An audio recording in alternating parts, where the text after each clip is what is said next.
اعوذ بالله من الشیطان الرجیم بسم الله الرحمن الرحیم. څنګه یې تاسو ته پته ده د عمران خان حکومت په عدم اعتماد باندې لرګلی شو او بل حکومت راغی پوزیشن ولا. نو عمران خان حکومت په یو دغه باندې لرې شو، هغې چې یاره زما پاکستان ته خط راغلی دی او زه په هغه جوړ لرګلی شوم. بیا دې بل تپوس دا وشو چې یاره خط په څه باره کې راغلی دی.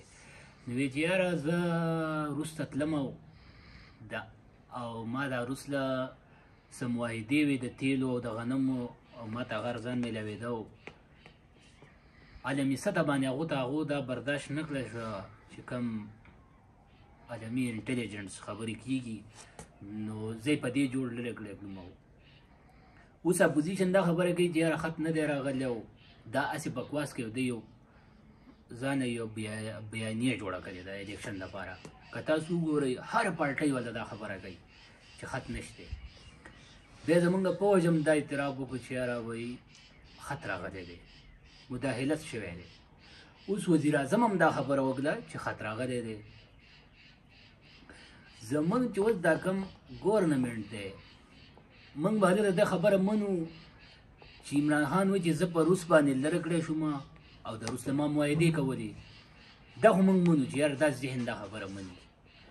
که دا اوس کوم چې دا قومي ګورنمنټ راغلی دی، که دو وایي چې خط نه دی راغلی، دو دې د عمران خان هغه کمې معاهدې چې کولې هغه دې دغه کي جاري وساتي چې یاره موږ هم تیل اخلو او دغه غنم هم د روس طرف ته ځو او موږ نه سعودي عرب ته جوړي او نه امریکې ته جوړي. نو بیا موږ دا خبره ومنو. بیا به موږ وایو چې یاره دا حکومت هم موږ غلامان نه یو.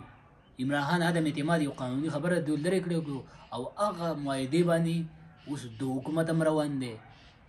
نو دا حکومت خو دا معاهدې له کینسلۍ روبرو هغه طرف ته ځي نه، خبره بل طرف ته روانه ده چې یاره موږ به ځو امریکا طرف ته.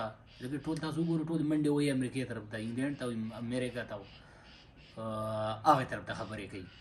نو زمونږ ذهن والا د پاکستاني قوم به ذهن والا دا خبره ومني چې دو عمران خان چې دا کمې معاهدې کولې، عمران خان څو پیرې وروسته لاړو او کمې معاهدې هغه کړې وي او هغه به ساین کوو. نو شهباز شریف ته دا پکار دي چې هغه جاري وساتي.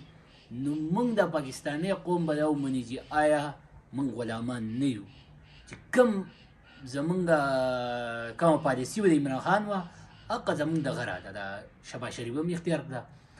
نو بیا به زمونږ ذهن دا ومني چې یاره به عمران خان هسې یو بکواس کوي او د یو بیانیه ځان نه جاري کړې وه او که خط راغلی او که نه دی راغلی خو د یو بیانیه جاري کړه. خو اوس د هغې معاهدو له شهباز شریف هم دې په شا کېږي. نو اندازه داسې ده چې بیا په دې کې مداخلت نه چې بیا هر څه شوی دی. عمران خان بیا امریکې لرې کړی دی او د امریکانیانو په جوړ باندې دا خبرې شوي دي. والسلام.